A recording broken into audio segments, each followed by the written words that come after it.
अख्खं गाव, रस्सा प्यायला अख्खं गाव, उमेदवार पडला एकटा घरी आला, लोकच गायब गायबच झाली लोक, ती दुसऱ्याच्या गुलालात गेली आणि परत सकाळी याच्या घरी आली, आपला वार्डच नालाय की याला परत शिकवायला आली. समाज विचित्र झाला महाराज. प्रत्येक गोष्टीमध्ये फक्त स्वार्थ आणि स्वार्थच झाला. काय मत आहे तुमचं? प्रत्येक आपल्या स्वतःच्या मुलाचा जर आपल्याकडून स्वार्थ आहे तर समाज करेल यात काय लावलं? एकुलती एक सून आहे आपल्याला, आपण घरातून एक दिवस निघून जाणार आहोत, टोटल बंगला सुनेलाच मिळणार आहे, तरी ती म्हणते वर्गच काढा. चालू चालू मध्ये होऊन जाईल का बरं? उद्या सासऱ्याचा हातपाय चालतात आज, तोपर्यंत तिसरा मजला होऊन जाईल, उद्या आपण करू नाही तर. मग आपल्या सुनाचा जर आपल्याकडून स्वार्थ आहे तर तुमच्या मागे बिन भाकरीचा इंडारा कोण आहे भाऊ? माणसं म्हणते हे नाही हो नाही. आणि राजकारणी लोक ध्यानात ठेवा, पूर्वी सारखा समाज सांभाळणं आता सोपं राहिलं नाही.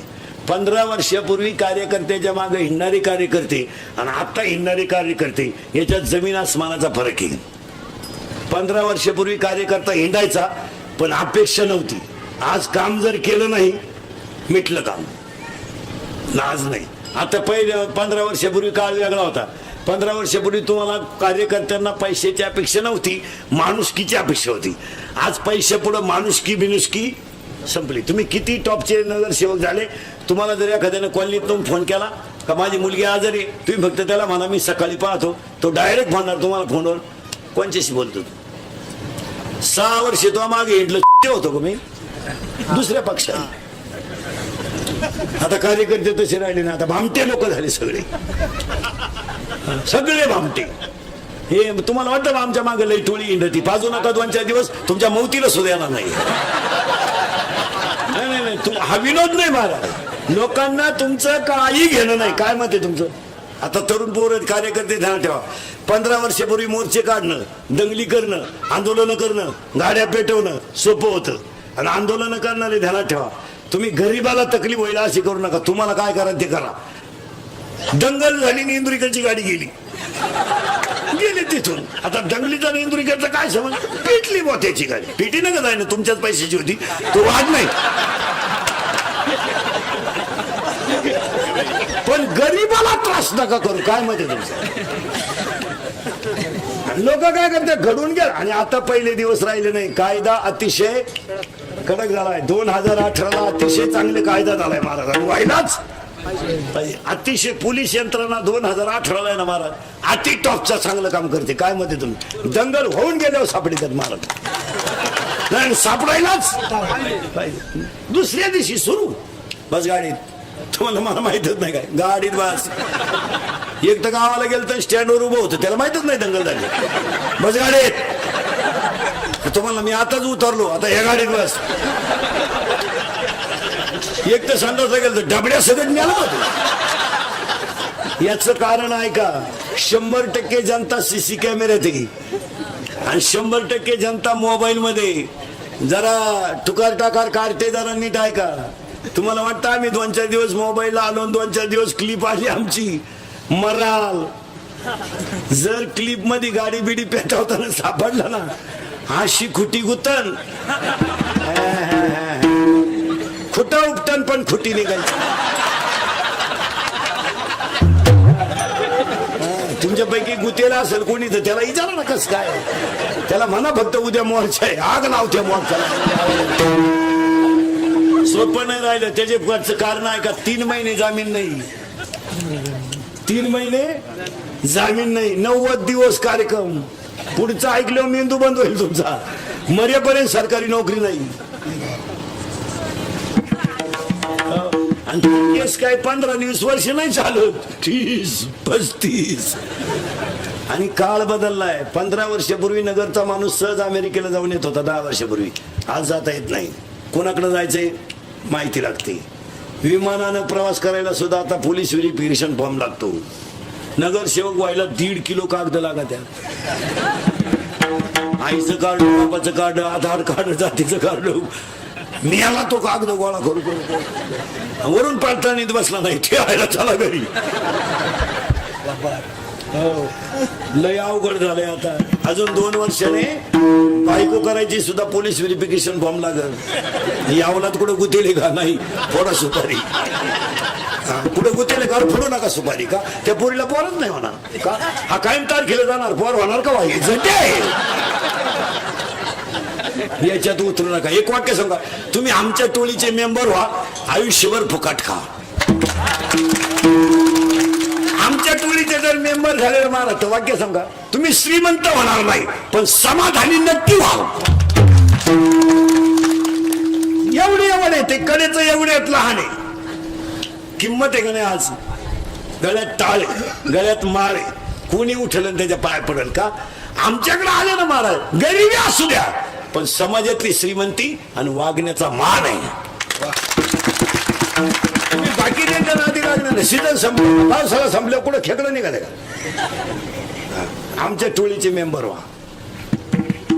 बरं फुकाट ना.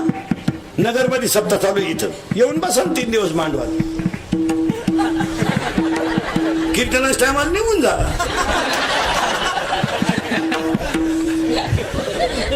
परत जेवायला पहिल्या पंक्तीला या. उलट्या चांगला चपला घालून जा. कोण नको म्हणतो? जुन्या काढून ठेवायच्या, नव्या घालून देऊ. जोरात सप्ताह झाला का 3 जोड नेऊन ठेवले. 3 वर्ष ब्यावला. मजा आला ना. इथं मजा आहे महाराज. इथं उभ्या महाराष्ट्राला 2 टाइम भाकरी घालायची ताकद वारकरी संप्रदाय. तुम्ही हे दिलाय सोडून आणि तुम्ही काय करायला लागले होते कसं जमत? आपण काय करतो, त्याचाही पोर आपणच सांभाळायचं. त्याला तर सांभाळायचंच. त्याचं पोर आहे आपण, मग तो नक्की काय करायचं? फक्त आपल्याला नातू दाखवायचा, बस. काही करायचं नाही त्याला. घर आपलं, शिक्षणाचा खर्च आपला, नोकरीला पैसे आपणच भरायचे. त्यानं नोकरीला लागायचं, पैसे त्याचा फायदा त्याच्या सासरवाडीला होणार, आपण टेन्शन घ्यायचं. मारायचं हे हाताने पण करून घेतो आपण. एकदा कर्त पोरग झालं ना, त्याला त्या गोष्टीची जाणीव करून दिली पाहिजे. तुला हे करावं लागेल. कारण पूर्वी लोक कॅन्सरनं मारायची, आता कॅन्सर मुक्त महाराष्ट्र आहे, पोलिओ मुक्त महाराष्ट्र आहे. आता सध्या 3च लोक आहेत माझ्या सगळ्यांना: शुगर, बीपी, अटॅक. दिवाळीला जर डॉक्टरने हॉस्पिटल टाकलं तर वळीला 3रा मजला चढतोय आणि पेशंट काहीच नाही. शुगर. आता ही शुगर का वाढते? लोकांना हे रोग व्हायला नको महाराज. हे शुगर 22 आणि 23 वर्षाच्या पोराची शुगर वाढायचं काय काम? कारण आहे त्याला 17चं कार्ट क्वार्टरच्या नादी लागते. कोणतीही दारू शुगर शिवाय तयार होत नाही, अल्कोहोल शिवाय. आणि व्यसनाचं प्रमाण वाढलं का शुगरचं प्रमाण वाढलं. जो माणूस सतत बाजरीची भाकरी खातो, शुगर वाढणारच. बाजरीची साखरच आहे. बाजरीची भाकर कशी आहे? गोडाची ना, तिच्या साखरेचं प्रमाण जास्त आहे. नागिलीमध्ये लोहाचं प्रमाण जास्त आहे. मग आपल्याकडे शुगर वाढायचं काय कारण? काम नाही, धंदा नाही. 70,000ची पल्सर, 10,000चा मोबाईल, 2,500चा बूट पायात, टोनगा सारखा हिंडतोय, पेट्रोल घरातून टाकीतोय. त्याची आई त्याचा सोसायटीचा फिट मेंबर आहे. बापाला ती बोलून देत नाही. बापांना गाडीची काय गरज? आई धावून आली, आपल्याला कुठं लई आहे. आणि कोणासाठी कमवायचंय? आणि त्याने काय मागितलंय मागून मागून? गाडी तर मागितली, देऊन टाका. धडकावली 2 माणसं. कुत्री अल्लात हाणली चालू गाडीवर. तंगडच वर राहिलं, खोब्यातूनच गेलं. काय काय शुगर वाढण्याचं हे कारण आहे. बीपी वाढण्याचं कारण सांगतो महाराज. मागचं कधी उकरून काढू नका. झालं ते झालं. आपण कष्टानं शिकलोय महिला मंडळ, हे आपल्या मुलाला मान्य आहे का बाबा? आता तुम्ही मी गरिबीतून मोठा झालो, आता जाऊ दे, आता काही कमी नाही. पण आपल्याला 7वी पर्यंत पाठी होती, तिला साठा नाही, नुसतं खापार. हे आपल्या पोराला सांगून पटन का? ते आपल्याला काय म्हणले माहिती का? पप्पा तो काळ दरिद्री होता, हे आपला. तुम्हाला दप्तर नव्हतं, नशिबाचा भाग आहे. आपण बावळात ठरलोय. त्याला सांगायचं नाही, मागचं उकरायचंच नाही. मागचं उकरू नका, बीपी वाढणार नाही. औषध आहे आपल्याकडे, कारण आहे. आणि अटॅक येण्याचं कारण काय झालं महाराज? माणसं बोलत नाहीत, बोलत जा. महिला पुरुष मंडळी, घरोघर मातीच्या कोणत्याही घरात कोणताही प्रसंग असला ना, तो कोणातरी पुढे प्रगट करीत जा. तो आतल्या आत ठेवू नका. एखाद्या सासूबाईला त्रास होत असेल ना, तिला तो शेजारच्या बाईपाशी म्हणा, भांडी घासणाऱ्या बाईपाशी म्हणा, पण तो बोलत जायचा. तो आतल्या आत नाही ठेवायचा. त्यामुळे एखाद्या स्त्रीचा पती तरुणपणात जर मरण पावला तर 2-4 ती बाई लई रडते. एक जाणकार म्हातारी येते आणि सांगते बाजूला सारखा, तिला मोकळं रडू द्या. मोकळं रडू द्यायचा. 10-5 मिनिटं तिला रडू द्या. का? हृदयावरचा दाब आणि मेंदूवरचा तणाव तिच्या कमी होईल. आणि आज माणसं बोलत नसल्यामुळं 3 खोल्यांमध्ये 3 माणसं राहतात. एकीत गुड्डी, एकीत पप्या, एका खोलीत येतो. 3ही खोल्यांमध्ये गेम चालू आहे. पोरगी नुसती मोबाईलवर आहे, कोणाशी बोला ना. भात खाल्यावर मागती बोला नस. पप्या तर खाटाखाली झोपला, त्याला काय काय सुचवलं. मग काय झालं, घरात माणसं बोलणं जवळजवळ. घरात आवाज येतो पण शिट्टी वाजली कुकरची तर, नाही तर आवाजच नाही घरात. आणि पूर्वी घरात गोंगाट राहायचा. आई वांगे कापायची तर पोरगी वांगे धुवून द्यायची. आई गॅसवर चपात्या ठेवायची तर पोरगी पलटी करू लागायची. मग त्या घरामध्ये एकाग्रता असायची आणि विचाराची देवाणघेवाण असायची. आज बोलत नाही कोणी. स्टँडवर माणसं जर बसले, पूर्वी गप्पा आणायची. आता कानात वायरी घालतात, सारखी झोलत्यात. कोणी कोणाशी बोला ना, कोणी कोणा. 2च येडे स्टँडवर आहे, दोघांच्या कानात वायरी. दोघांनी देखत गाडी गेली, उभेच होते.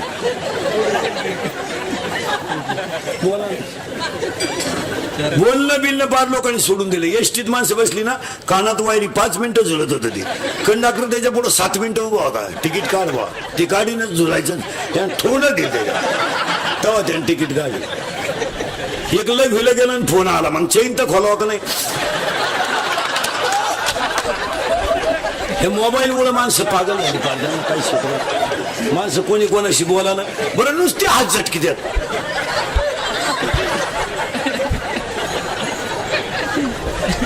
आणि त्याचा परिणाम काय झाला माहिती का मला. बोलणं कमी झाल्यामुळं दुःख आतमध्ये राहिलं, एक आतल्या आत. आणि दुसरी गोष्ट, मोबाईल वापरणारी जी पोर आहेत ही झोपत नाहीत. अपूर्ण झोप अटॅकचं कारण आहे. हा, पूर्वी आजीबाई पहिलं भांडे घासायची, नातवाला झोपू द्यायची आणि मग दुसरं काम करायची. आता झोपत नाही पोरं. मोबाईल वापरणारी झोपती नाही. आता खाटावर जर पडले ना, नुसते बोट चालतात. आणि मग ते चित्र पाहिजे, उघडे अर्धाले, तेच डोक्यात. झोपलं, निम्या रात्री गोधडी फाडली. एका पोराने गोधडीच फाडली. त्याचा बाप म्हणला मागच्या आठवड्यात खाट मोडली, आता गोधडी फाडली. त्याची आई म्हणली विचार करा नाही तर पुढच्या आठवड्यात तुम्हाला फाडीन, सावध राहा. बोला ना माणसं बोलत नसल्यामुळे. बोलत जा, हसत जा. आता माझं कीर्तन ऐकलं ना, सर्टिफिकेट देतो मी. 6 महिने कोणाला अटक येऊ शकत नाही. मोकळा हसत होतो, मोकळा एकटाच हसत होतो घरी गेलं. आणि जी माणसं मोठ्यानं हसतात ती सज्जन असतात. आणि जी गालात हसतात ती मोठ्या माणसाची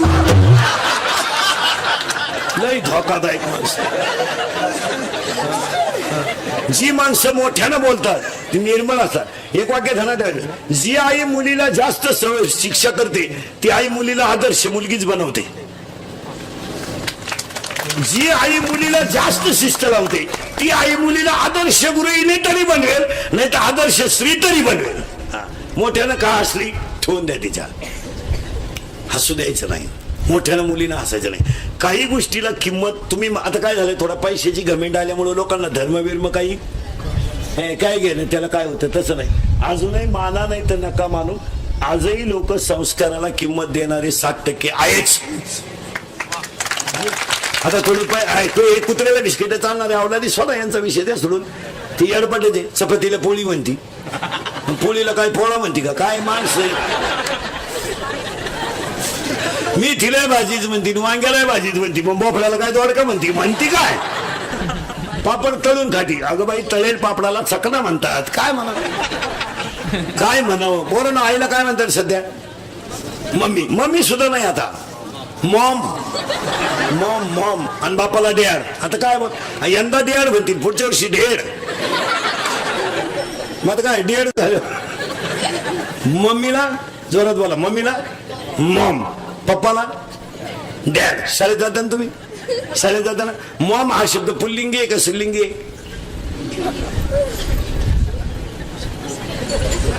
मॉम पुल्लिंगी आणि डॅड पुल्लिंगी. खाजवं डोकं आता. दोघे जर पुल्लिंगी. काय माणसं झाले. आणि काय म्हणायचं माहिती का? जग बदललंय. काय बदललं जग? धोतर गेलं पायजामा आला, पायजामा गेला जीन आली, जीन गेली बरमुडा आली. हळूहळू लोक मोकळी होत आली. आता काय बदललं? सुधारलं जग. बायकांनी चपला घालून चपात्या करायच्या, गाड्यानी बुट घालून जेवायचं. आईला मम्मी म्हणायचं नवीन स्टाईलचे भांग पाडायचे, नवीन स्टाईलचे कपडे आणायचे. सुधारलं जग. अहो घरांमधलं मतभेद जवळ जात नाही तोवर घसकस सुधरेल. सुधारलं जग. पापड तळून खायचा. सुधारलं जग. अहो किती सुधरा आणि किती भारी जेवा, अजून तोंडानच खाते लोक.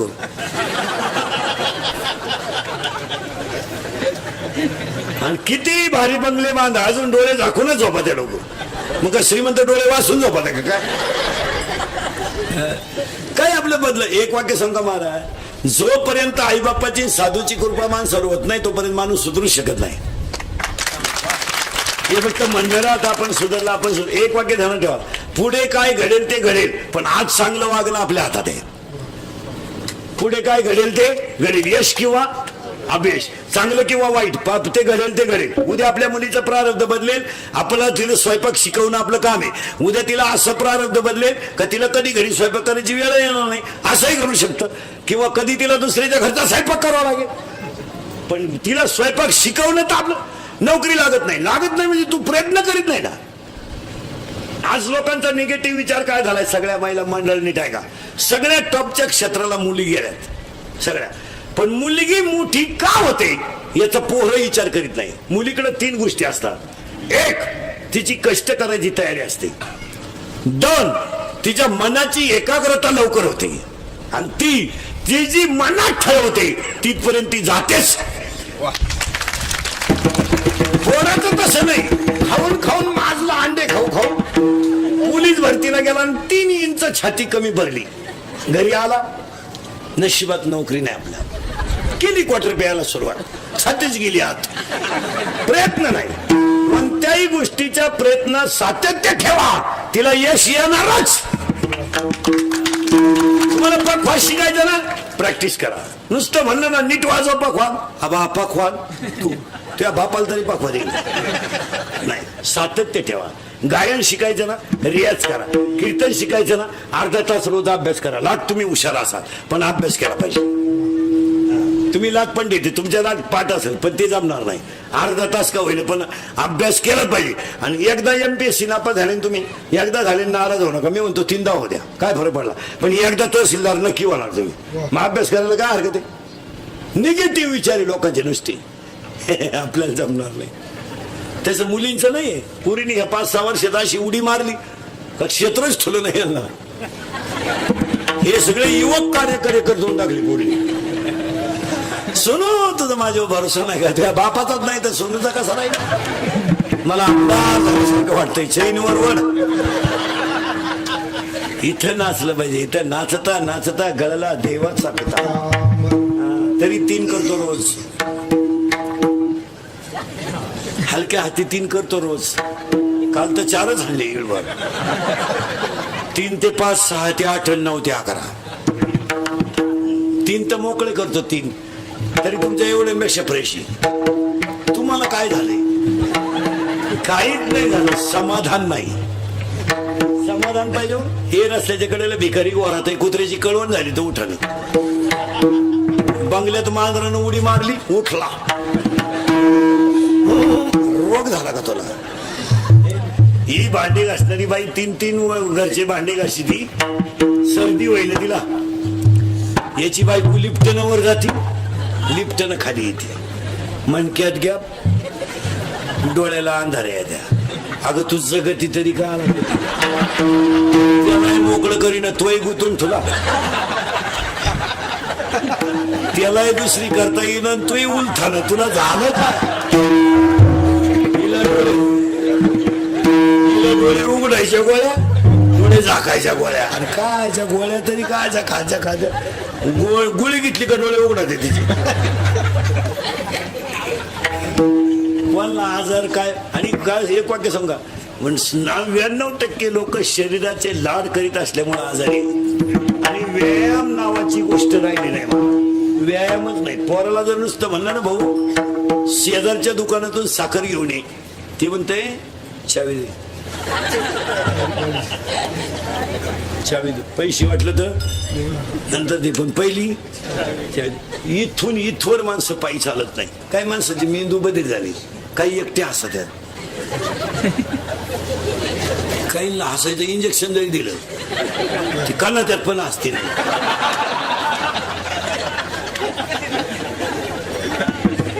जो माणूस पडल्या पडल्या झोपतो तो माणूस जगातला सगळ्यात श्रीमंत माणूस.